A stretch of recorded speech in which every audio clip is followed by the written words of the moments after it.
Dirty Diesel, le rapport publié à la mi-septembre par l'ONG suisse Public Eye pour dénoncer la vente dans 8 pays africains de carburant à haute teneur en soufre par des sociétés suisses, ne sera pas sans suite au Bénin.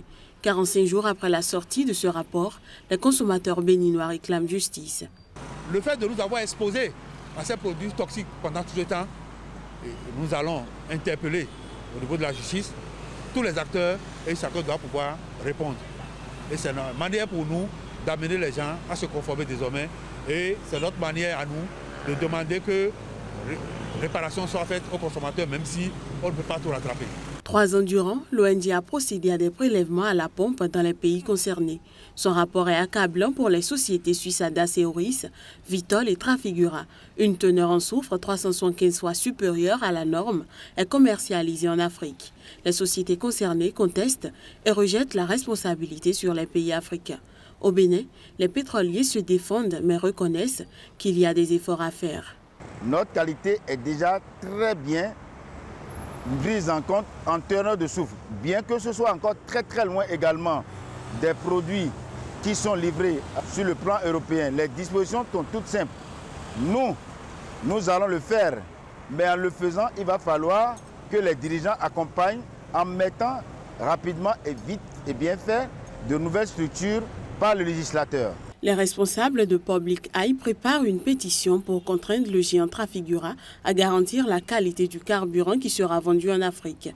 La bataille promet d'être difficile. Il faut déjà que ces multinationales aux moyens colossaux reconnaissent la faute, ce qui est loin d'être le cas à ce jour. Trafigura, dont le chiffre d'affaires 2015 dépasse les 97 milliards de dollars, a déjà défrayé la chronique en déversant en août 2006 des déchets hautement toxiques dans 11 décharges d'Abidjan.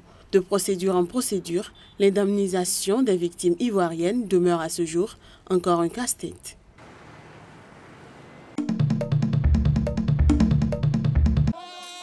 Un chef traditionnel musulman, des guerriers, des danseuses, une loge maçonnique. C'est une foule éclectique qui assiste à Benin City, dans le sud du Nigeria, au couronnement du 40e roi du Bénin. Quelques 100 000 personnes sont venues de l'un des plus anciens et des plus prestigieux royaumes africains, qui a donné son nom au pays voisin du Nigeria.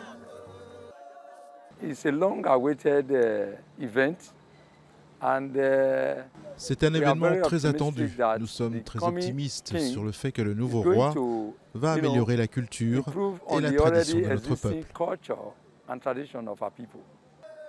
Eware II, tout paré de rouge, vient s'inscrire dans une dynastie qui règne sur le sud du Nigeria depuis le XIIe siècle.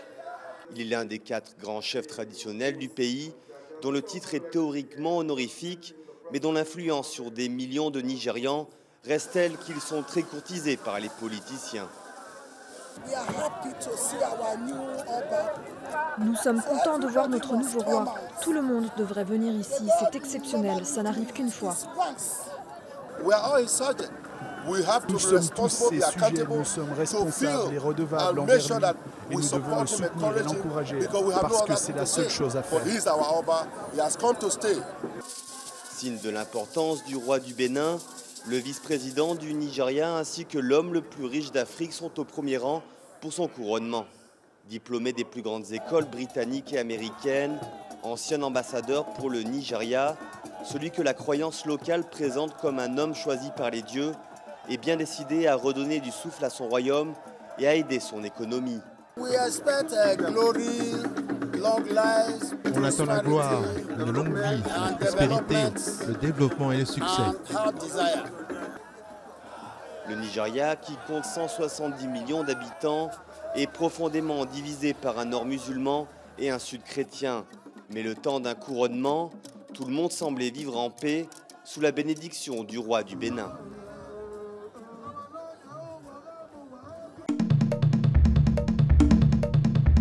Reconduit à la tête du gouvernement marocain suite à la victoire de son parti aux législatives du 7 octobre, le secrétaire général du parti Justice et Développement PJD, Abdelila Benkiran, a été chargé par le roi Mohamed VI de former un gouvernement. Une mission difficile dans une classe politique marocaine très divisée.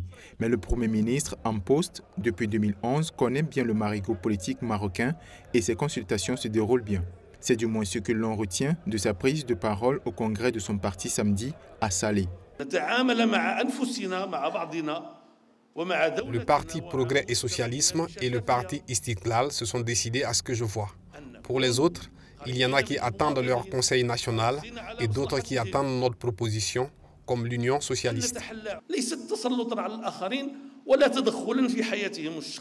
Au nombre des partis qui attendent, il y a le Rassemblement national des indépendants, Union socialiste des forces populaires et Mouvement populaire qui feront connaître leur position après le 29 octobre. Le chef du gouvernement marocain a par ailleurs saisi l'occasion de ce congrès pour appeler la future opposition parlementaire à changer de mode d'action et à éviter toute opposition infructueuse qui a prévalu lors du mandat précédent.